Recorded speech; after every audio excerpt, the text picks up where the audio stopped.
Assalamualaikum warahmatullahi wabarakatuh. Perkenalkan, nama saya Daniel Suliningrum dengan NIM 190120201001. Di sini saya akan membuat tugas dari mata kuliah PLC, yaitu alokasi memori input output. Jadi di sini saya menggunakan sebuah aplikasi yaitu CX Programmer. Di sini saya akan membuat dua rangkaian untuk menjelaskan alokasi memori. Yang pertama, pada aplikasi CX Programmer, untuk memulai itu klik file lalu new. Di sini device type-nya itu dirubah menjadi JP1E lalu klik OK. Nah, di sini saya akan membuat rangkaian pertama. Sebelumnya saya akan mengubah namanya menjadi kondisi 1. Nah, jadi rangkaian pertama yang saya akan buat ini adalah rangkaian biasa atau rangkaian gerbang logika OR. Nah, pertama saya gunakan di sini ada normally open. Untuk nilainya di sini saya buat 0,00 dengan nama NO1. Selanjutnya di bawahnya juga input 2 atau input atau bisa disebut input bantu dari rangkaian. Sini nilainya saya buat 100 dengan nama sesuai dengan outputnya nanti, yaitu lampu 1. Selanjutnya kedua input ini dihubungkan, lalu output berupa lampu sini dengan nilai 100.00 dengan nama lampu 1. Nah, setelah sudah lampu tadi dihubungkan ke input. Nah, jadi di sini terlihat ada sebuah input dan juga output, dimana inputnya itu ada 2 dan berupa normally open, dan juga inputnya itu berupa lampu. Nah, di sini saya akan mencoba menjalankan. Nah, jadi di sini lampunya belum menyala karena rangkaian ini belum dialiri oleh listrik. Pada aplikasi ini, ketika rangkaian dialiri oleh listrik, maka akan ada yang berwarna hijau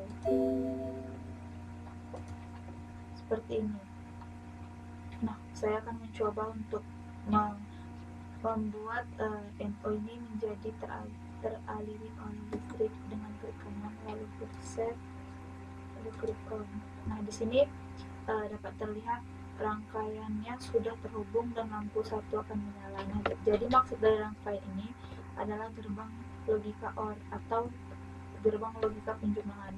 Ketika salah satu inputnya bernilai 1, maka lampu akan menyala. Atau jika kedua inputnya bernilai 1, maka lampu juga akan menyala atau bernilai 1. Sedangkan lampu akan mati ketika kedua input ini bernilai 0. Nah, sini saya akan mencoba ketika salah satu inputnya saya matikan atau saya rubah nilainya menjadi 0, maka lampu akan tetap menyala. Dan untuk agar lampunya mati itu, maka kedua inputnya harus di-nolkan atau dimatikan. Nah, di sini saya lihat lampunya tidak menyala. Jadi itu maksud dari rangkaian gerbang logika OR sesuai dengan tabel kebenarannya. Selanjutnya saya akan membuat rangkaian yang kedua, yaitu rangkaian scaffolding.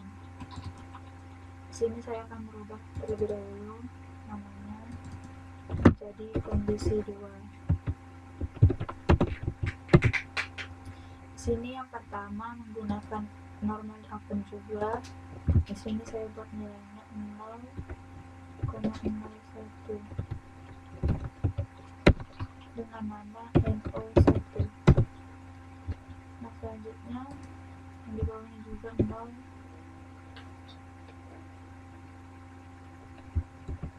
Sorry, di bawahnya 101,00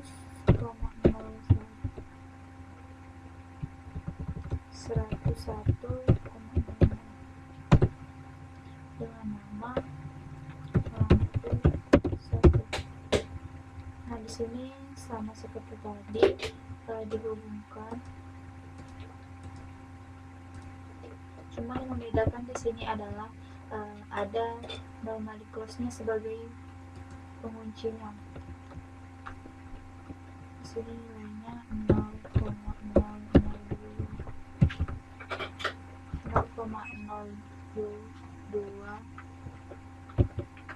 dengan nama MC1. Lalu outputnya juga sama berupa lampu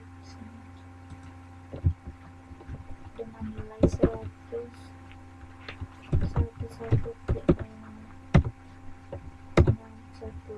Nah, jadi output tadi dihubungkan ke input. Nah, jadi di sini bisa dilihat ada dua input sama seperti yang di atas, cuman yang membedakan di sini ada normally close sebagai holdingnya atau penguncinya. Jadi di sini saya akan coba menjalankan rangkaian kedua.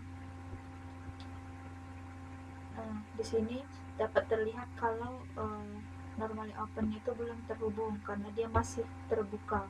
Sedangkan di sini normally close itu sudah ada aliran listriknya karena dia itu sudah terhubung. Selanjutnya saya akan menghubungkan yang normal open untuk mengaliri listrik pada rangkaian. Nah, jadi di sini dapat dilihat rangkaian itu sudah dialiri listrik dan juga lampu sudah menyala. Nah, fungsi dari self holding ini dia akan menyimpan atau mengunci outputnya tadi dari input. Ketika input dimatikan, maka lampu akan tetap nyala karena dayanya itu sudah disimpan di MC tadi yang berfungsi sebagai pengunci. Di sini saya akan mencoba untuk meng-off-kan input salah satunya. Nah, di sini lampu akan tetap menyala. Tapi ketika rangkaian bantunya yang terhubung ke output dimatikan, maka lampunya juga akan mati. Tapi ketika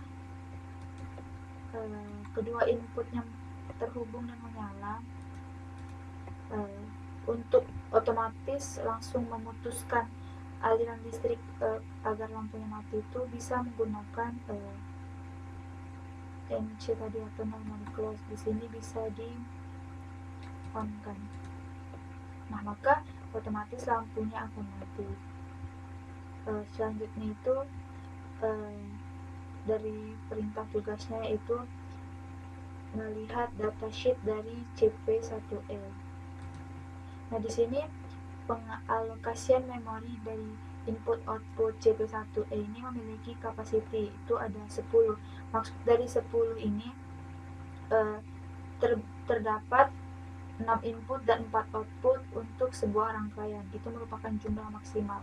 Ketika nilai 10 ini digunakan untuk 7 input, maka akan terjadi error. Sama dengan nilai yang selanjutnya, ada 14, 20, 30, dan yang terakhir ada 60. Jadi ketika nilai 60 ini dia hanya bisa digunakan untuk 36 input dan 24 output. Ketika melebihi itu, maka nilai 60 ini tidak bisa digunakan atau akan error. Saya akan kembali lagi ke rangkaian yang tadi. Di sini saya akan mencoba untuk menggunakan nilai dari pengalokasian memori CP1E tadi. Saya akan mencoba salah satu saja. Di sini dapat dilihat yang nilai 10 itu untuk 6 input dan 4 output. Sedangkan rangkaiannya saya buat ini hanya ada 2 input yang pertama, sedangkan yang ketiga ini ada 2 dengan 1 pengunci dan outputnya hanya ada 1. Di sini saya akan mencoba nilai yang saya ubah menjadi 10.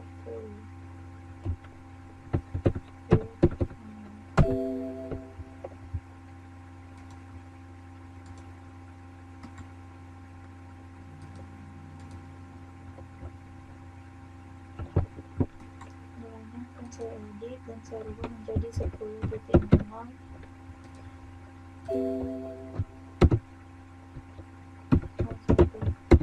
sedangkan yang di bawah ini saya akan coba untuk nilai yang melebihi dari kapasitas CP1E tadi, yaitu 80.6.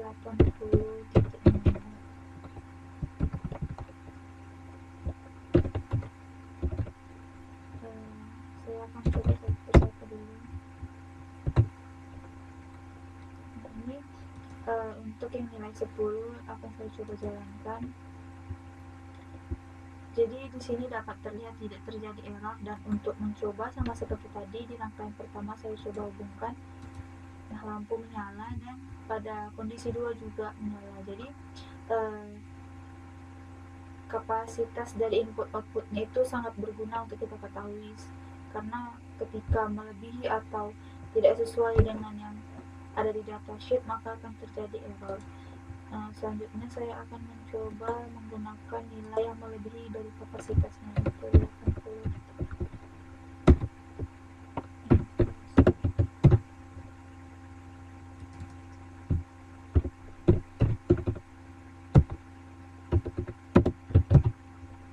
Saya coba jalankan.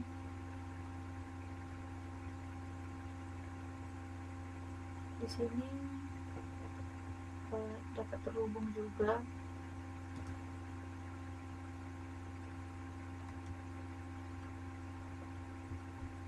Jadi dapat diketahui dan datasheet itu sangat berfungsi atau sangat berguna untuk dapat mengetahui kapasitas dari alokasi memorinya.